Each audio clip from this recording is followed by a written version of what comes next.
ಆರೋಗ್ಯ ಭಾಗ್ಯ ಅಂತಂದ್ರೆ ಏನು ಅಂತ ಹೇಳಿ ನಿಜವಾಗ್ಲೂ ನಾವು ತಿಳ್ಕೊಳ್ಬೇಕಾಗಿತ್ತು ಅಂತಂದ್ರೆ ಕೋಟ್ಯಾಂತರ ರೂಪಾಯಿ ಆಸ್ತಿ ಇದ್ರೂ ಸಹಿತ ಗುಣಪಡಿಸಲಾಗದಂತಹ ರೋಗಗಳಿಂದ ಬಳಲ್ತಕ್ಕಂತಹ ಒಬ್ಬ ಶ್ರೀಮಂತರು ಹೋಗಿ ಕೇಳ್ಬೇಕು ನಾವು ಆರೋಗ್ಯ ಅಂತಂದ್ರೆ ಏನು, ಆರೋಗ್ಯ ಭಾಗ್ಯ ಅಂತಂದ್ರೆ ಏನು ಅಂತ.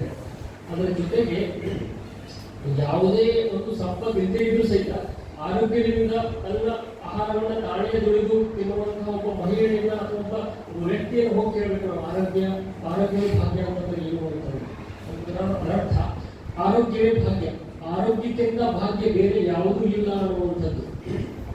ಅದನ್ನು ನಾವು ಇವತ್ತು ಸುದೀರ್ಘವಾಗಿ ಬಿಡುಗಡೆ ಮಾಡ್ತಾರೆ, ಅಂಕಿ ಸಂಖ್ಯೆಯನ್ನು ಬಿಡುಗಡೆ ಮಾಡ್ತಾರೆ. ಏನು ಅಂಕಿ ಸಂಖ್ಯೆ ಹೇಳಬೇಕು ಅಂತಂದ್ರೆ 2026 ನಂತರ ಅಂದ್ರೆ ಮುಂದಿನ ವರ್ಷದ ನಂತರ ಕ್ಯಾನ್ಸರ್ ಕಾಯಿಲೆಗಳು ಪ್ರತಿ ವರ್ಷ 20 ಲಕ್ಷದಿಂದ 30 ಲಕ್ಷದಷ್ಟು ಕ್ಯಾನ್ಸರ್ ಕಾಯಿಲೆಗಳು ಬರ್ತಾವ ಅನ್ನುವಂಥ ಒಂದು ಅಂಕಿ ಸಂಖ್ಯೆಯನ್ನು ಬಿಡುಗಡೆ ಮಾಡ್ತಾರೆ. ಈಗ ಆಲ್ಮೋಸ್ಟ್ 2025 ಮುಗಿಯಾಕ ಬಂತು. ಹಂಗೆ ಈ ಸುತ್ತಮುತ್ತ ಒಂದು 4-5 ಕ್ಯಾನ್ಸರ್ ಸೆಂಟರ್ಸ್ನಲ್ಲಿ ನಮ್ಮ ಫ್ರೆಂಡ್ಸ್ ಅಥವಾ ನಮ್ಮ ಸ್ಟೂಡೆಂಟ್ಸ್ ಕೆಲಸ ಮಾಡ್ತಾರೆ. ಅವರನ್ನ ಫೋನ್ ಮಾಡಿ ಕೇಳಿ ಏನಾದ್ರು ಸಿಚುವೇಶನ್ ಅಂತ ಅವ್ರು ಹೇಳಿದಂತಹ ಒಂದು ವಿಚಾರ ಎಲ್ಲ ಲಕ್ಷ ಕೊಟ್ಟು ಕೇಳಬೇಕಂತ ತಮ್ಮಲ್ಲಿ ವಿನಂತಿ ಮಾಡ್ತೇನೆ. ಅವ್ರು ಹೇಳಿದಂತಹ ಒಂದು ವಿಚಾರ ಬಹಳಷ್ಟು ಆತಂಕಕಾರಿಯಾದಂಥ ವಿಚಾರ. ಲಾಸ್ಟ್ 6 ರಿಂದ 7 ತಿಂಗಳಲ್ಲಿ ಕ್ಯಾನ್ಸರ್ದಿಂದ ಬಳಲ್ತಕ್ಕಂತಹವರ ಸಂಖ್ಯೆ ಬಹಳಷ್ಟು ಗಣನೀಯವಾಗಿ ಹೆಚ್ಚಾಗಿದೆ, ದ್ವಿಗುಣ ಆಗಿದೆ. ಅದರ ಜೊತೆಗೆ ಕ್ಯಾನ್ಸರ್ ಚಿಕಿತ್ಸೆಗೆ ಬರ್ತಕ್ಕಂಥವರಲ್ಲಿ 70% ಮಹಿಳೆಯರಿದ್ದಾರೆ. ಆ 70% ಮಹಿಳೆಯರಲ್ಲಿ 90%, ಬಹಳ ಇಂಪಾರ್ಟೆಂಟ್ ಇರೋದು ಅಂಕಿ ಸಂಖ್ಯೆ, 90% ಎಲ್ಲರೂ 50 ವರ್ಷ ಒಳಗಿನವರಿದ್ದಾರೆ. ಈ ನಮ್ಮ ತಲೆಯಾಗ ಒಂದು ಇಮ್ಯಾಜಿನೇಷನ್ ಐತಿ, ಕಲ್ಪನೆ ಇತ್ತು ಅಂತಂದ್ರೆ ಕ್ಯಾನ್ಸರ್ ಯಾರಿಗೆ ಬರ್ತೈತಿ ಅಂತಂದ್ರೆ ದುರಭ್ಯಾಸ ಇದ್ದವ್ರಿಗೆ, ದುಶ್ಚಟ ಇದ್ದವ್ರಿಗೆ ಬರ್ತೈತೆ ಅಂತ ನಾವು ತಿಳ್ಕೊಂಡಿಲ್ಲ. ಸಾರಾಯಿ ತಿನ್ನೋರ್ಗಾಗಿರ್ಬೋದು, ತಂಬಾಕು ತಿನ್ನೋರ್ಗಾಗಿರ್ಬೋದು, ಅಥವಾ ಸಿಗರೆಟ್ ಸೇರೋರ್ಗಾಗಿರ್ಬೋದು, ಈ ರೀತಿ ಧೂಮಪಾನ ಮಾಡೋರಿಗೆ ಕ್ಯಾನ್ಸರ್ ಬರೋದ್ರಿಂದ ನಾವು ಎಲ್ಲರೂ ತಿಳ್ಕೊಂಡಿವಿ. ಅದು ಸತ್ಯ. ಅದಕ್ಕಿಂತ ಸತ್ಯ ಇನ್ನೊಂದು ಏನಾಯ್ತು ಅಂತಂದ್ರೆ ಅದನ್ನ ಮೀರಿ ಸಹಿತ ಈ ಒಂದು ಕ್ಯಾನ್ಸರ್ ಕಾಯಿಲೆ ಡೆವಲಪ್ ಆಗ್ತಾ ಇದೆ. ಅದಕ್ಕೆ ಅದಷ್ಟೇ ಇಲ್ಲ, ಈಗ ನೋಡ್ಬೋದು ವೈಟ್ ಥೈರಾಯ್ಡ್ ಟ್ರೀಟ್ಮೆಂಟ್ ತೆಗೆದುಕೊಳ್ತಕ್ಕಂಥ ಮಹಿಳೆಯರ ಸಂಖ್ಯೆ ಬಹಳಷ್ಟು ಹೆಚ್ಚಾಗಿರುವಂಥದ್ದು. ಥೈರಾಯ್ಡ್ ಸಮಸ್ಯೆ ಮಕ್ಕಳ ಆಗಿರುವುದಕ್ಕೆ ಕಾರಣ ಆಗಿರುವಂಥದ್ದು. ಆಮೇಲೆ ಗರ್ಭಾಶಯ ಸಮಸ್ಯೆಯಾಗಿ 25 ರಿಂದ 30 ವಯಸ್ಸಿನ ಹೆಣ್ಣುಮಕ್ಕಳು ಗರ್ಭಾಶಯವನ್ನು ತೆಗೆದುಕೊಳ್ತಕ್ಕಂಥ ಉದಾಹರಣೆಯನ್ನು ನಾವು ನೋಡಿರಬಹುದು. ಆಮೇಲೆ ಈ ಸಣ್ಣ ವಯಸ್ಸಿನವರಲ್ಲಿ BP, ಶುಗರ್ ಅತ್ಯಂತ ಸರ್ವೇ ಸಾಮಾನ್ಯವಾಗಿ ಬರ್ತಕ್ಕಂಥದ್ದು, ಚರ್ಮದ ಕಾಯಿಲೆಗಳು ಸರ್ವೇ ಸಾಮಾನ್ಯವಾಗಿ ಬರ್ತಕ್ಕಂಥದ್ದು, ಸಂಘವಾದ ಸರ್ವೇ ಸಾಮಾನ್ಯವಾಗಿ ಬರ್ತಕ್ಕಂಥದ್ದು. ಆಮೇಲೆ ನಿಮ್ಮ ವಯಸ್ಸಿನ ಹೆಣ್ಮಕ್ಳಿಗೆ ಮಾಸಿಕ ಧರ್ಮ ಅಂದ್ರೆ ಪೀರಿಯಡ್ಸ್ ಬರುವಾಗ ಆಗುವಂತಹ ಸಮಸ್ಯೆಗಳು ಸರ್ವೇ ಸಾಮಾನ್ಯವಾಗಿರ್ತಕ್ಕಂಥದ್ದು. ಆಮೇಲೆ ಡಿಲಿವರಿ, ನಾರ್ಮಲ್ ಡಿಲಿವರಿ ಪ್ರಮಾಣ ಬಹಳಷ್ಟು ಕಡಿಮೆ ಆಗಿರುವಂಥದ್ದು. ಸಿಸೇರಿಯನ್ ಸೆಕ್ಷನ್ 90-95% ಹೆಚ್ಚಾಗಿರುವಂಥದ್ದು ನಾವು ತಾವೆಲ್ಲರೂ ಸರ್ವೇ ಸಾಮಾನ್ಯವಾಗಿ ನೋಡಿರ್ಬೋದು. ಎಲ್ಲದಕ್ಕೂ ಕಾರಣ ಏನು ಅಂತ ನಾವು ಹುಡುಕೊಳ್ಳದೆ ಇದ್ದರೆ, ಅದಕ್ಕೆ ಪರಿಹಾರವನ್ನು ಹಿಡಿದುಕೊಳ್ಳದೆ ಇದ್ದರೆ ಇನ್ನು ಕೆಲವು ವರ್ಷಗಳಲ್ಲಿ ಆರೋಗ್ಯ ಅನ್ನುವಂಥದ್ದು ಸಂಪೂರ್ಣವಾಗಿ ಬರಲಿಕ್ಕೊಡ್ರಿ ಸಂಪೂರ್ಣವಾಗಿ ನಾಶ ಆಗಿ ಹೋಗುವಂಥದ್ದು ಬಹಳಷ್ಟು ಗಂಭೀರವಾದಂತಹ ವಿಚಾರ. ಅದಕ್ಕೆ ಈ ಒಂದು ಹಂತ ಏನೈತೆ, ಈ ಒಂದು ಹಂತ ನಿಮ್ಮ ಏಜ ದೇಶವನ್ನ ಮುನ್ನಡೆಸಲಿಕ್ಕೆ ತಾವು ತಯಾರಾಗುವಂತಹ ಒಂದು ಹಂತ. ಆರೋಗ್ಯ ಅಂತಂದ್ರೆ ಸಮದೋಷ ಸಮಾಗ್ನಿಶ್ಚ ಸಮಧಾತು ಮಲಕ್ರಿಯ ಪ್ರಸನ್ನ ಆತ್ಮೇಂದ್ರಿಯ ಮನಃ ಸ್ವಸ್ಥ ಇತ್ಯವೇದ್ಯತೆ. ಸುಮಾರು 5,000 ವರ್ಷಗಳಷ್ಟು ಹಿಂದಲೇ ಹೇಳಿಬಿಟ್ಟೆ ನಮ್ಮ ಆಯುರ್ವೇದದಲ್ಲಿ. ಆರೋಗ್ಯ ಅಂತಂದ್ರೆ ಏನು ಅಂತಂದ್ರೆ ಸಮದೋಷ ಸಮಾಗ್ನಿಶ್ಚ ಸಮಧಾತು ಮಲಕ್ರಿಯ. ನಮ್ಮ ಶರೀರದಲ್ಲಿರ್ತಕ್ಕಂತಹ ಎಲ್ಲ ದೋಷ ಧಾತುಗಳು ಸಮಾವಸ್ಥೆಯಲ್ಲಿರುವಂಥದ್ದು. ಆಮೇಲೆ ಮಲಕ್ರಿಯ, ಮಲ ವಿಸರ್ಜನೆ ಇವೆಲ್ಲವೂ ಸಹಿತ ಒಳ್ಳೆಯ ರೀತಿಯಿಂದ ಆಮೇಲೆ ಸರಿಯಾದ ರೀತಿಯಿಂದ ಆಗುವಂಥದ್ದು. ಅದರ ಜೊತೆಗೆ ಪ್ರಸನ್ನ ಆತ್ಮೇಂದ್ರಿಯ ಮನಸ್ವಸ್ಥ ಇತ್ಯವೇದ್ಯತೆ ಅಂತಂದ್ರೆ ನಮ್ಮ ಮನಸ್ಸು, ಆತ್ಮ, ಇಂದ್ರಿಯ ಎಲ್ಲವೂ ಸಹಿತ ಪ್ರಸನ್ನವಾಗಿರುವಂಥದ್ದು. ಅಂದ್ರೆ ನಾವೇನು ತಿಳ್ಕೊಳ್ತೀವಿ ಸ್ವಸ್ಥವಾಗಿರುವಂಥದ್ದು ಅಂದ್ರೆ ನೋಡಕ್ಕೆ ಸದೃಢವಾಗಿರುವಂಥದ್ದು, ನೋಡಕ್ಕೆ ಚಂದ ಇರುವಂಥದ್ದು ಅಷ್ಟ ಆದರೆ ಆರೋಗ್ಯ ಅಂತೇಳಿ ನಾವು ತಿಳ್ಕೊತೀವಿ. ನೋಡಕ್ಕೆ ಸದೃಢವಾಗಿದ್ರು ಸಹಿತ ಬರೀ ಸಿಟ್ಟು ಮಾಡ್ಕೊಳ್ಳುವಂಥದ್ದು, ಬೇರೆಯವರ ಜೊತೆ ಜಗಳ ತೆಗೆಯುವಂಥದ್ದು ಅಥವಾ ಬೇರೆಯವರಿಗೆ ಬೈಯುವಂಥದ್ದು, ಸದಾ ಖಿನ್ನತೆಯಲ್ಲಿರುವಂಥದ್ದು, ಮತ್ತೊಬ್ಬರಿಗೆ ಅಪಹಾಸ್ಯ ಮಾಡುವಂಥದ್ದು, ಇವು ಸಹಿತ ಅನಾರೋಗ್ಯದ ಲಕ್ಷಣಗಳೇ. ಅವ್ರನ್ನೂ ಸಹಿತ ಪೇಷಂಟ್ ಅಂತೇಳಿ ನಾವು ತಿಳ್ಕೊಬೇಕಾಗ್ತದೆ. ಅದಕ್ಕೆ ಮನಸ್ಸಿನ ಆರೋಗ್ಯವೂ ಸಹಿತ ಬಹಳಷ್ಟು ಮುಖ್ಯವಾಗಿರ್ತದೆ. ಇಂದ್ರಿಯ ನಿಗ್ರಹವೂ ಸಹಿತ ಬಹಳಷ್ಟು ಮಹತ್ವವಾಗಿರುತ್ತದೆ. ಈ ಒಂದು ದೃಷ್ಟಿಕೋನದಿಂದ ಆರೋಗ್ಯ ರಕ್ಷಣೆ ನಮ್ಮೆಲ್ಲರ ಜವಾಬ್ದಾರಿ ಆಗಬೇಕು. ಯಾಕಪ್ಪ ಅಂತಂದ್ರೆ ದೇಹೋ ದೇವಾಲಯ ಪ್ರೋಕ್ತ ಜೀವೋ ದೇವೋ ಸನಾತನ. ಅದರರ್ಥ ಈ ಶರೀರನ ಒಂದು ದೇವಾಲಯ ಇದ್ದಂಗ ಅದರಲ್ಲಿರ್ತಕ್ಕಂತಹ ಜೀವ, ಅದರಲ್ಲಿರ್ತಕ್ಕಂತಹ ಜೀವಾತ್ಮನ ಪರಮಾತ್ಮ ಇದ್ದಂಗ ಅಂತ ಹೇಳ್ತಾರೆ. ಅದಕ್ಕೆ ದೇಹೋ ದೇವಾಲಯ ಪ್ರೋಕ್ತ, ದೇವಸ್ಥಾನವನ್ನು ಯಾವ ರೀತಿ ನಾವು ಸ್ವಚ್ಛವಾಗಿ ಇಟ್ಕೊಳ್ಬೇಕು, ಯಾವ ರೀತಿ ನಾವು ಒಳ್ಳೆಯ ರೀತಿಯಿಂದ ಇಟ್ಕೊಳ್ಬೇಕಲ್ಲ ಆ ರೀತಿಯಿಂದ ಶರೀರ ಇಟ್ಟುಕೊಂಡ್ರೆ ಮಾತ್ರ ನಾವು ದೇವರಿಗೆ ಮಾಡುವಂತಹ ಒಂದು ಪ್ರಾರ್ಥನೆ ಫಲಿಸಲಿಕ್ಕೆ ಸಾಧ್ಯ ಇದೆ. ದೇವರಿಗೆ ನಾವು ಧನ್ಯವಾದ ಹೇಳಿದಾಗ ಆಗ್ತದೆ. ದೇವರು ಕೊಟ್ಟಂತ ಈ ಒಂದು ಶರೀರವನ್ನು ಹಾಳು ಮಾಡಿಕೊಂಡ್ರೆ ಅದು ದೇವರಿಗೆ ಮಾಡತಕ್ಕಂಥ ಒಂದು ಅಪಮಾನ ಆಗಿರುವಂಥದ್ದು. ಆ ಒಂದು ದೃಷ್ಟಿಯಿಂದ ಆರೋಗ್ಯ ರಕ್ಷಣೆ ಬಹಳಷ್ಟು ಮಹತ್ವವಾಗಿರುವಂಥದ್ದು. ಅದಕ್ಕೀಗ ನಾವು ಆರೋಗ್ಯ ಅಂತಂದ್ರೆ ಏನಂತ ತಿಳ್ಕೊಂಡಿವಿ, ಮತ್ತು ಆರೋಗ್ಯ ಎಲ್ಲಿ ಸಿಗ್ತದೆ ಅನ್ನುವಂಥದ್ದನ್ನ ವೈದ್ಯರು ಕರೆಸಿದ್ರು ಆರೋಗ್ಯ ದಿನ ಆಚರಣೆಯ ದಿವಸ ಮಾತಾಡಲಿಕ್ಕೆ.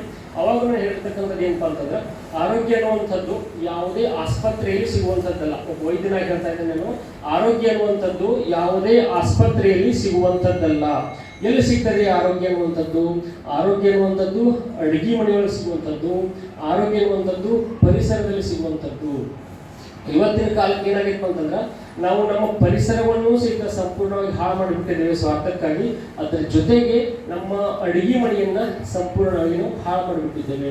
ಇವೆರಡೂ ಎಲ್ಲಿ ತನಕ ಸುಧಾರಣೆ ಆಗುವುದಿಲ್ಲ, ಎಲ್ಲಿ ತನಕ ನಾವು ನಮ್ಮ ಹಿರಿಯರು ಆಚರಣೆ ಮಾಡತಕ್ಕಂತಹ ಆಹಾರ ಪದ್ಧತಿ, ಜೀವನ ಶೈಲಿಯನ್ನು ನಾವು ಅಳವಡಿಸಿಕೊಳ್ಳುವುದಿಲ್ಲ, ಅಲ್ಲಿ ತನಕ ನಮ್ಮ ಆರೋಗ್ಯ ಸಿಗುವುದಿಲ್ಲ, ಆರೋಗ್ಯ ಸುಧಾರಣೆ ಆಗುವುದಿಲ್ಲ. ಮತ್ತಷ್ಟು ಹಾಳಾಗ್ತಾ ಹೋಗುವಂಥದ್ದು, ಗಂಭೀರ ಅವಸ್ಥೆಗೆ ಹೋಗುವಂಥದ್ದು. ಆ ದೃಷ್ಟಿಯಿಂದ ಆರೋಗ್ಯ ರಕ್ಷಣೆಯ ಮೊದಲ ಹಂತವಾಗಿ ನಮ್ಮ ಶಾಸ್ತ್ರದಲ್ಲಿ ಏನೇನು ಹೇಳಿದಾರಪ್ಪ ಅಂತಂದ್ರೆ, ದಿನಚರ್ಯ ಅಂತ ಹೇಳಿದ. ದಿನಚರ್ಯ ಅಂತಂದ್ರೆ ದಿನನಿತ್ಯ ನಾವು ಆಚರಿಸಬೇಕಾದಂತಹ ಒಂದು ಕರ್ಮಗಳು ಅಂತ ಹೇಳ್ಬೋದು, ಕೆಲಸಗಳು ಅಂತ ಹೇಳ್ಬೋದು. ಯಾವಾಗ ಏಳ್ಬೇಕನ್ನುವುದರಿಂದ ಹಿಡ್ಕೊಂಡು ಯಾವಾಗ ಮಲಗಬೇಕನ್ನುವಂಥದ್ದು, ಯಾವಾಗ ಊಟ ಮಾಡಬೇಕನ್ನುವಂಥದ್ದು, ಎಷ್ಟು ಊಟ ಮಾಡಬೇಕನ್ನುವಂಥದ್ದು ಎಲ್ಲವೂ ಸಹಿತ ಶಾಸ್ತ್ರದಲ್ಲಿ ಅತ್ಯಂತ ವೈಜ್ಞಾನಿಕವಾಗಿ ನಿರ್ದೇಶಿಸಲ್ಪಟ್ಟಿರ್ತಕ್ಕಂಥದ್ದು. ಅದನ್ನು ನಾವು ಹಾಳು ಮಾಡಿಕೊಂಡು ಇವತ್ತಿನ ಜೀವನ ಶೈಲಿ, ಆಧುನಿಕ ಜೀವನ ಶೈಲಿಗೆ ನಾವು ಒಳಗಾಗ್ತಾ ಇರುವಂಥದ್ದು, ಪ್ರಭಾವ ಒಳಗಾಗ್ತಿರುವಂಥದ್ದರಿಂದ ನಮ್ಮ ಆರೋಗ್ಯ ಮಟ್ಟ ಬಹಳಷ್ಟು ಕನಿಷ್ಠ ಅವಸ್ಥೆಗೆ ಇರುವಂಥದ್ದು. ಅದರ ಜೊತೆಗೆ ಋತುಚರ್ಯ ಅಂತ ಹೇಳ್ತೀವಿ. ಋತುಚರ್ಯಪ್ಪ ಅಂತಂದ್ರೆ ಯಾವ್ಯಾವ ಕಾಲಮಾನದಲ್ಲಿ ಯಾವ್ಯಾವ ಆಹಾರವನ್ನು ಸೇವಿಸಬೇಕು ಅನ್ನುವಂಥದ್ದು. ಅದರ ಜೊತೆಗೆ ಇನ್ನೊಂದು ವಿರುದ್ಧ ಆಹಾರ ಅಂತ ಬರುತ್ತೆ. ಬಹಳಷ್ಟು ಟಿಪಿಕಲ್ ವಿಚಾರ ಇದು, ನಿಮ್ಗೆ ಯಾವ ಗೂಗಲ್ನಲ್ಲಿ ಸಿಗುವುದಿಲ್ಲ, ಯಾವ ವೈದ್ಯರ ಬಗ್ಗೆ ಹೇಳೋದಿಲ್ಲ. ಈ ವಿರುದ್ಧ ಆಹಾರವನ್ನು ನಾವು ತಿಂತಾ ಇರುವುದರಿಂದ ನಮಗೆ ಬಹಳಷ್ಟು ಗಂಭೀರ ಕಾಯಿಲೆಗಳು ಬರ್ತಾ ಇರುವಂಥದ್ದು. ಈಗ ಮೊದಲನೇದಾಗಿ ಸಂಕ್ಷಿಪ್ತವಾಗಿ ದಿನಚರಿ ಅಂತಂದ್ರೆ ಏನಂದ್ರೆ ತಿಳ್ಕೊಳ್ಳೋಣ. ದಿನಚರಿಪ್ಪ ಅಂತಂದ್ರೆ ಬೆಳಿಗ್ಗೆ ಏಳುವುದರಿಂದ ರಾತ್ರಿ ಮಲಗುವುದರ ತನಕ ಯಾವ್ಯಾವ ಕರ್ಮಗಳನ್ನು ವ್ಯವಸ್ಥಿತವಾಗಿ ಮಾಡಬೇಕು. ಅದರಲ್ಲಿ ಕೆಲವೊಂದು ತಮಗನುಕೂಲವಾಗುವಂತಹ 5 ಕೆಲವೊಂದು ವಿಚಾರಗಳು ಹೇಳ್ತೇನೆ. ಬ್ರಾಹ್ಮಿ ಮೂರ್ತಿಯ ಉತ್ತಿಷ್ಟೇ ಜೀರ್ಣಾಜೀರ್ಣ ನಿರೂಪಯೇತ್ ಅಂತ ಹೇಳಿದ. ಬ್ರಾಹ್ಮಿ ಮುಹೂರ್ತದಲ್ಲಿ ಹೇಳುವಂಥದ್ದು ಆರೋಗ್ಯದ ಮೊದಲನೆಯ ಹಂತ, ಫಸ್ಟ್ ಸ್ಟೆಪ್, ಆರೋಗ್ಯನ ರಕ್ಷಣೆ ಮಾಡ್ತಕ್ಕಂಥದ್ದು. ಬ್ರಾಹ್ಮಿ ಮುಹೂರ್ತ ಅಂತಂದ್ರೆ ಏನು ಅಂತಂದ್ರೆ, ಸೂರ್ಯ ಉದಯಿಸೋಕ್ಕಿಂತ ಒಂದು ಪ್ರಹರ ಅಂತಂದ್ರೆ 45 ನಿಮಿಷ, ಅಟ್ಲೀಸ್ಟ್ 45 ನಿಮಿಷ ಮೊದಲು. ಅವಾಗ ನಾವು ಎದ್ದೀವಪ್ಪ ಅಂತಂದ್ರೆ ನಮ್ಮ ಆರೋಗ್ಯ ಬಹಳಷ್ಟು ಸುಧಾರಣೆಯನ್ನು ಕಾಣ್ತಕ್ಕಂಥದ್ದು. ಸಾಕಷ್ಟು ವೈಜ್ಞಾನಿಕ ಕಾರಣಗಳದಾವ. ಅವಾಗ ವಾತಾವರಣ ಬಹಳಷ್ಟು ಪರಿಶುದ್ಧವಾಗಿರುವಂಥದ್ದು, ಓಝೋನ್ ಬಹಳಷ್ಟು ಕಾನ್ಸಂಟ್ರೇಟ್ ಆಗಿರುವಂಥದ್ದು. ಅದರ ಜೊತೆಗೆ ನಮ್ಮ ಎಲ್ಲ ಇಂದ್ರಿಯಗಳು ಕಂಟ್ರೋಲ್ನಲ್ಲಿರುವಂಥದ್ದು, ಮನಸ್ಸು ಸಮಾಧಾನದಲ್ಲಿರ್ತಕ್ಕಂಥದ್ದು. ಮನಸ್ಸು ಬಹಳ ಮುಖ್ಯ. ಮನಸ್ಸೇವ ಮನುಷ್ಯನ ಬಂಧ ಮೋಕ್ಷವೋ ಕಾರಣ. ಮನುಷ್ಯನಿರ್ತಕ್ಕಂತಹ ಮನಸ್ಸನ್ನ ಎಲ್ಲ ಬಂಧನಕ್ಕೂ ಮೋಕ್ಷಕ್ಕೂ ಕಾರಣ. ನಮ್ಮ ಆರೋಗ್ಯಕ್ಕೂ ಅನಾರೋಗ್ಯಕ್ಕೂ ಮೂಲವಾದ ಕಾರಣ ಯಾವುದಪ್ಪ ಅಂತಂದ್ರೆ ಮನಸ್ಸು. ಆ ಸಂದರ್ಭದಲ್ಲಿ ಮನಸ್ಸು ಬಹಳಷ್ಟು ಪ್ರಶಾಂತವಾಗಿರುವಂಥದ್ದು. ಅದಕ್ಕೆ ಬ್ರಾಹ್ಮಿ ಮುಹೂರ್ತದಲ್ಲಿ ಹೇಳುವಂಥದ್ದನ್ನ ಶಾಸ್ತ್ರದಲ್ಲಿ ಹೇಳ್ತಕ್ಕಂಥದ್ದು. ಅದಕ್ಕೆ ನಮ್ಮ ಹಲವಾರು ಧರ್ಮಗಳಲ್ಲಿಯೂ ನಾವು ನೋಡ್ಬೋದು, ಬೆಳಗಿನ ಪ್ರಾರ್ಥನೆಯನ್ನ ಆದಷ್ಟು ಬೇಗ ಸೂರ್ಯ ಉದಯಿಸಕ್ಕಿಂತ ಮೊದಲನೇ ಮಾಡಬೇಕಿರುವಂಥದ್ದು ಎಲ್ಲ ಶಾಸ್ತ್ರಗಳಲ್ಲಿ, ಎಲ್ಲ ಧರ್ಮಗಳಲ್ಲಿ ಹೇಳಿರ್ತಕ್ಕಂಥದ್ದು. ಆ ದೃಷ್ಟಿಯಿಂದಲೂ ಸಹಿತ ಬ್ರಾಹ್ಮಿ ಮುಹೂರ್ತಿ ಉತ್ತಿಷ್ಟ ಜೀರ್ಣಾಜೀರ್ಣ ನಿರೂಪಯೇತ್. ಆಕ್ಚುಲಿ ಬ್ರಾಹ್ಮಿ ಮುಹೂರ್ತ ಅಂತಂದ್ರೆ 3:45ರಿಂದ 4:15 ಈ ಮಧ್ಯದಲ್ಲಿ ನಾವು ಎದ್ದು ನಮ್ಮ ಶೌಚಾದಿ ಕರ್ಮಗಳನ್ನು ಏನಾದರೂ ಮಾಡಿ ಧ್ಯಾನಾದಿ ಕರ್ಮಗಳು ನಾವು ಮಾಡಿದ್ರೆ ಆರೋಗ್ಯ ಬಹಳಷ್ಟು ಸುಧಾರಣೆ ಆಗ್ತದೆ. ಅದು ನಿಮ್ಗೆ ಅಷ್ಟು ಸರಿ ಅನಿಸ್ಲಿಲ್ಲ, ಸಮಂಜಸ ಅನಿಸ್ಲಿಲ್ಲ ಅಂತಂದ್ರೆ ಅಟ್ಲೀಸ್ಟ್ ಸೂರ್ಯ ಉದಯಿಸೋಕ್ಕಿಂತ 1 ತಾಸು ಮೊದಲಾದರೂ ಸಹಿತ ತಾವು ಹೇಳುವಂತಹ ಪ್ರಯತ್ನವನ್ನ ಮಾಡಿದರೆ ತಮ್ಮ ಆರೋಗ್ಯದಲ್ಲಿ, ತಮ್ಮ ವಿದ್ಯಾಭ್ಯಾಸದಲ್ಲಿ ಬಹಳಷ್ಟು ಗಣನೀಯ ಪರಿಣಾಮ ಬೀರುವಂಥದ್ದು. ಅದಾದ ನಂತರ ಶೌಚಾದಿ ಕರ್ಮಗಳನ್ನಾಗಿರ್ಬೋದು, ಸ್ವಚ್ಛತೆ ಕರ್ಮಗಳನ್ನಾಗಿರ್ಬೋದು, ಆಮೇಲೆ ದಂತಧಾವನ, ಹಲ್ಲುಜ್ಜುವಂತಹ ಕಾರ್ಯಕ್ರಮವನ್ನೆಲ್ಲ ಮಾಡುವಂಥದ್ದು. ಹಲ್ಲುಜ್ಜುವಂಥದ್ದು ಬಹಳಷ್ಟು ಮಹತ್ವವಾದಂಥ ವಿಚಾರ. ನಾವು ದಿವಸ ಮಾಡ್ತೀವಿ ಬಿಟ್ರೆ ಅದೇನು ಹೇಳ್ತೀವಿ, ನಮ್ಗೆ ಅದೇನು ದೊಡ್ಡ ವಿಚಾರ ಅನ್ಬೋದು. ಆದರೆ ಇತ್ತೀಚಿನ ದಿನಗಳಲ್ಲಿ ಬಾಯಿಗೆ ಸಂಬಂಧಪಟ್ಟಂತಹ ಕಾಯಿಲೆಗಳು, ಬಾಯಿ ಕ್ಯಾನ್ಸರ್ಗಳು ಬಹಳಷ್ಟು ಹೆಚ್ಚಾಗ್ತಿರುವಂಥದ್ದು. ಅದಕ್ಕೆ ಮೂಲ ಕಾರಣ ತಂಬಾಕು ತಿನ್ನದೇ ಇರುವವರಲ್ಲಿ ಸಹಿತ ಬಾಯಿ ಕ್ಯಾನ್ಸರ್ ಬರುವಂಥದ್ದು. ಅದಕ್ಕೆ ಮೂಲ ಕಾರಣ ಅಂತಂದ್ರೆ ನಾವು ಉಪಯೋಗಿಸ್ತಕ್ಕಂತಹ ಟೂತ್ಪೇಸ್ಟ್ಗಳು, ಅವುಗಳಲ್ಲಿ ಸಕ್ಕರೆ ಪ್ರಮಾಣ ಬಹಳಷ್ಟು ಇರುವುದರಿಂದ ಅವು ನಮ್ಮ ಬಾಯಿಯನ್ನು ಸ್ವಚ್ಛ ಮಾಡುವುದಕ್ಕಿಂತ ಅದಕ್ಕೆ ತೊಂದರೆ ಮಾಡುವಂತಹ ಸಾಧ್ಯತೆಗಳನ್ನ ಜಾಸ್ತಿ ಇರ್ತಾವೆ. ಅದಕ್ಕೆ ನಮ್ಮ ಹಿರಿಯರು ಹಾಕಿಕೊಟ್ಟಂತಹ ಬಾಯಿ ಸ್ವಚ್ಛ ಮಾಡತಕ್ಕಂತಹ ವಿಧಾನಗಳನ್ನ ನಾವು ಅನುಸರಿಸಿದಪ್ಪ ಅಂತಂದ್ರೆ ಬಹಳಷ್ಟು ಉಪಯೋಗ ಆಗ್ತಾವೆ. ಇತ್ತೀಚಿನ ದಿನಗಳಲ್ಲಿ ನಾವು ನೋಡಿರ್ಬೋದು, ಅಡ್ವರ್ಟೈಸ್ ಬರ್ತಾವೆ, ನಿಮ್ಮ ಟೂತ್ಪೇಸ್ಟ್ ನಲ್ಲಿ ಉಪ್ಪಿದೆ, ನಿಮ್ಮ ಟೂತ್ಪೇಸ್ಟ್ ನಲ್ಲಿ ಇದ್ದಿಲಿದೆ ಅಂತ. ಮೊದಲು ಇದ್ದಿಲೆ ತಿಕ್ಕೊಂಡ್ರ ನಮ್ಮನ್ನ ಅಸಹ್ಯ ಮಾಡ್ತಿತ್ತು. ಇವತ್ತು ಅವರ ತಮ್ಮ ಪ್ರಾಡಕ್ಟ್ ನಲ್ಲಿ ಇವನ್ನು ಹಾಕಕತ್ತಾರ ಅಂತಂದ್ರೆ ಮೊದಲು ನಮ್ಮನ್ನ ಮರಳು ಮಾಡೋದು, ಆಮೇಲೆ ನಮ್ಮ ಸಿದ್ಧಾಂತಕ್ಕನ್ನ ಬಂದು ಅದು ತಮ್ಮನ್ನ ತೋರಿಸ್ಕೊಳ್ಳುವಂತ ಒಂದು ಹವ್ಯಾಸ ಈಗಿನ ಆಧುನಿಕ ಜಗತ್ತಿಗೆ ಐತಿ. ಅದೊಂದು ಬಿಸ್ನೆಸ್ ಪ್ರಪೋಗಂಡ. ಅದ್ರ ಬಗ್ಗೆ ತೆರೆ ಕೆಡಿಸ್ಕೊಳ್ಳೋಣ. ನಿಮ್ಮ ನಂಬಿಕೆಗನುಸಾರವಾಗಿ ಧ್ಯಾನಾದಿ ಕರ್ಮಗಳನ್ನು ಮಾಡುವಂಥದ್ದು, ದೇವರ ಧ್ಯಾನ ಮಾಡುವಂಥದ್ದು, ಅಥವಾ ನಿಮ್ಮನ್ನ ಕುರಿತು ತಾವು ಧ್ಯಾನವನ್ನು ಮಾಡುವಂಥದ್ದು ಮಾಡಿ, ಅಥವಾ ನಿಮ್ಮ ಅಭ್ಯಾಸವನ್ನು ಕುರಿತು ಧ್ಯಾನವನ್ನು ಮಾಡುವಂಥದ್ದು, ಅದೆಲ್ಲ ಆದ ನಂತರ ನಾನು ಎದ್ರ ಮೇಲೆ ಸ್ಟ್ರೆಸ್ ಕೊಡ್ತಾ ಇದ್ದೀನಿ ಅಂತಂದ್ರೆ ಬೆಳಗಿನ ಉಪಹಾರದ ಬಗ್ಗೆ ಸ್ಟ್ರೆಸ್ ಕೊಡ್ತಾ ಇದ್ದೇನೆ. ಬಹಳಷ್ಟು ಸಹೋದರಿಯರು, ವಿಶೇಷವಾಗಿ ಕಾಲೇಜ್ ಸ್ಟೂಡೆಂಟ್ಸು, ವಿಶೇಷವಾಗಿ ಹೆಣ್ಮಕ್ಳು ಬೆಳಗಿನ ಉಪಹಾರವನ್ನು 95%, ಬಹಳಷ್ಟು ಇಂಪಾರ್ಟೆಂಟ್, 95% ಹೆಣ್ಮಕ್ಳು ಬೆಳಗಿನ ಉಪಹಾರವನ್ನು ಮಾಡದೆ ಕಾಲೇಜಿಗೆ ಬರ್ತಾರೆ.